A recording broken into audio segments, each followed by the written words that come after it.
we also look into Philippians again. Chapter is number 1, then we read only verse number 21, and it reads as follows.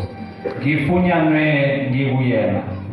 kuyena, ngingenakho ukulunga ngokwami ukuya ngomthetho, kodwa lokho okuya ngokukholwa kuKristu.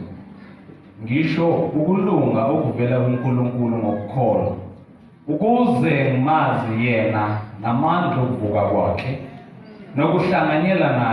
nokuhlanganyela ezinhluphekweni zakhe, ngimfuze ngokufa kwakhe. The Lord bless the reading of His word. Hallelujah. Amen. Let's by the virtue of time, allow me not to proceed to chapter number 1. Because I'm trying to do an interconnectedness in the scriptures so that the scripture will interpret the scripture self. Hallelujah. Amen. So la Apostle Paul uyasibhalela ngezinto ayishisekela ngoKristu. Hallelujah. Yethani amen bazalwane. Hallelujah. Uyasikhuthaza uMpaul ngobufakazi bakhe la bazalwane bami ukuthi ngifunyane kuyena bengekho indlela ukube isiphambano besingekho yokuthi sifunyane kuyena. Hallelujah.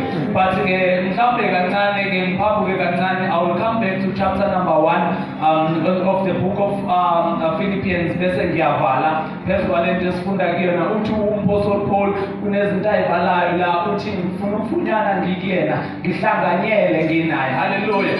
So la khona mangabe sike sabheka ebufakazini bakhe to prove le ndaba akhuluma ngayo, mangabe sike sabheka ebufakazini bakhe uMapostle Paul in chapter number 26 simthola uMapostle Paul ekade eyothetha icala. Chapter number 6 wencwadi yezenzo simthola ethetha icala phakathi kwendoda ogama layo kuthiwa ngu-Agrippa. Hallelujah. Mawuzobheka in the history of the church, there was a man who was called Herod the Great, and then kwasekuba khona u-Agrippa wokuqala, then kwasekuba khona u-Agrippa wesibili. So uMapostle Paul uhlezi phambi kuka-Agrippa, and u-Agrippa wesibili uzothetha icala lakhe, icala lokuthi ushumayeza leli ivangeli.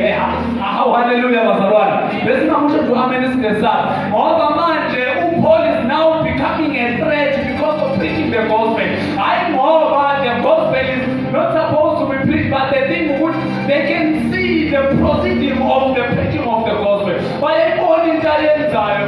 So uMapostle Paul mangabe ngaphambi kwenkosi u-Agrippa, mina bazalwane bami bengithi mangabe fika phambi kwenkosi u-Agrippa bekufanele ethi meyikhuluma bazalwane bami athi ngiyacela nkosi u-Agrippa ukuthi nanoma kuthiwa kuyenzeka umthola ngilecala kulesi sijenze engibekwe sona, ngibekwe amaJuda ngoba eseRome, uthi ukube bekuyimina ngithi bengicabanga ukuthi beyothi ngiyacela ukuthi noma ungishaya kodwa uswazi lakho malingacini. Kodwa uMapostle Paul take a highway. Can somebody say a highway? Apostle Paul kuthatha a highway. I-highway ka-Apostle uthini mina kahle ukuthi akaziphendulele bafundisi bami, uthini uphakamisa isandla, baphakamisa isandla yakhona uthi kahle mina ngizibona nginenhlamba. Unenhlamba kanjani uMapostle Paul umoshiwe isigwebo sakho sikisebufeni? Uthi ngizibona nginenhlamba yindaba ngenxa yokuthi njengoba ungimisela yakhe Agrippa, ngiyazi ukuthi wena ophethe ubuciko bokuphila kule ndawo, so ngiyazi ukuthi amagunya onke akuwo. And then uMapostle Paul takes them through the journey of ukuthi ume uhlangane kanjani noKristu, ubebatshela udaba lwakhe emayizoqeda ezoqeda. Come on bazalwane, umezoqeda simuzwa in verse number 25 eselikhulumile udaba lwakhe eselikhulumile udaba lwakhe phakathi kwenkosi u-Agrippa. Sesizwe omunye elithi Bible is a governor wabazalwane bakhona lapha eRome umJuda. Mayefika uthi lo mpolo uthi Paul uyahlanya, and then mawufunda verse number 12 lithi Bible lithi le ndoda itshela uPaul uyahlanya. You don't expect us to believe yonke le nsumansuma. Yini indaba uMapostle Paul udlule ku-chapter number 14 wencwadi yezenzo, washaywa ngamatshe bamshiya bethufile. Umevuka kangahlehlele emuva, he preached on the gospel. Ku-chapter number 16 kanti uzoboshwe ukhipha owesifazane obe nomoya wamadimoni